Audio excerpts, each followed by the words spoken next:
ഈശോയിൽ ഏറ്റവും സ്നേഹം നിറഞ്ഞവരെ, ലളിതമായൊരു ജീവിതത്തിലേക്കാണ് വചനം വിരൽ ചൂണ്ടുന്നത്. സ്നേഹിക്കുവാൻ പഠിക്കുക, സ്നേഹിക്കുക. സ്നേഹം ദൈവമാണെന്ന് ഓർക്കുക. നമ്മുടെ ഹൃദയത്തെ സ്പർശിക്കുന്ന മറ്റൊരു വചനം കൊണ്ട് തന്നെ ഇന്നത്തെ വചനം വളരെ ശ്രദ്ധയാകർഷിക്കുന്നുണ്ട്. ഞാൻ നിങ്ങളെ അനാഥരായി വിടുകയില്ല. ആരെങ്കിലുമൊക്കെ ജീവിതത്തിൽ കൂടെ ഉണ്ടാവുന്നത് എത്ര ഭാഗ്യമാണ്. അറിയുന്നവരായി, അനുഗ്രഹിക്കുന്നവരായി, ആശ്വസിപ്പിക്കുന്നവരായി, അടുത്തുള്ളവരായി. ഒറ്റപ്പെട്ടു പോകുന്നതല്ലേ ഓരോ മനുഷ്യൻ്റെയും ഏറ്റവും വലിയ സങ്കടങ്ങൾ. മനസ്സിലാക്കുവാൻ ആളില്ല, കൂടെ നിൽക്കുവാൻ ആളില്ല, ചേർന്നു പോകുവാൻ ആളില്ല, ഉൾക്കൊള്ളുവാൻ ആളില്ല എന്ന ഉൾവിളികളൊക്കെ എന്തുമാത്രം സങ്കടങ്ങൾ ഉണ്ടാക്കുന്നുണ്ട്.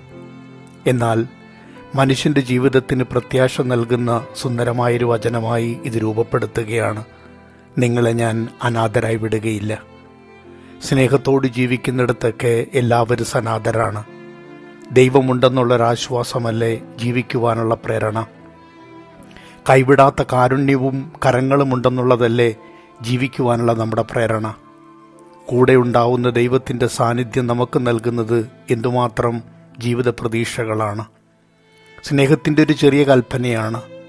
അതിങ്ങനെ ഒരു നിർബന്ധിതമായ കാര്യത്തെക്കുറിച്ചല്ല. ആരെയും അതിലേക്ക് വലിച്ചിഴയ്ക്കുന്നതുമില്ല. അവനവൻ്റെ സ്വാതന്ത്ര്യത്തെ എന്തുമാത്രം അത് കാംക്ഷിക്കുന്നുണ്ട്. എന്നാൽ അതിനേക്കാൾ കൂടുതൽ എങ്ങനെ മനുഷ്യൻ ദൈവോന്മുഖമായി ജീവിക്കണമെന്ന് പഠിപ്പിക്കുകയാണ്. ദൈവത്തെ സ്നേഹിക്കുന്ന മനുഷ്യൻ്റെ ഹൃദയത്തിൽ സ്നേഹത്തിൻ്റെ വലിയ അംശങ്ങൾ ഉണ്ടാവുന്നുണ്ട്. അത് സ്വാർത്ഥതയില്ലാതെ സ്നേഹിക്കുവാൻ, സാഹോദര്യത്തോടെ കാണുവാനുള്ള കണ്ണുകളും കരളും മനസ്സും നൽകുന്നുണ്ട്. ഇവിടെ വചനത്തിൻ്റെ അന്തസ്സത്ത് അത്രമാത്രം ആഴപ്പെടുകയാണ്. നമ്മളൊക്കെ അനാഥരല്ല എന്ന ആത്മീയ ചിന്ത.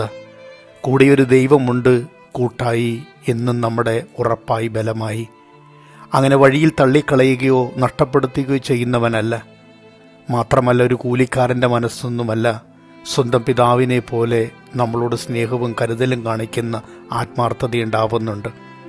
ഈ വിശാലതയെ നമുക്ക് മനസ്സിലാക്കാം. നമ്മുടെയൊക്കെ കൊച്ചു ജീവിതം ദൈവത്തിൻ്റെ ദാനമാണെന്നുള്ള തിരിച്ചറിവ്.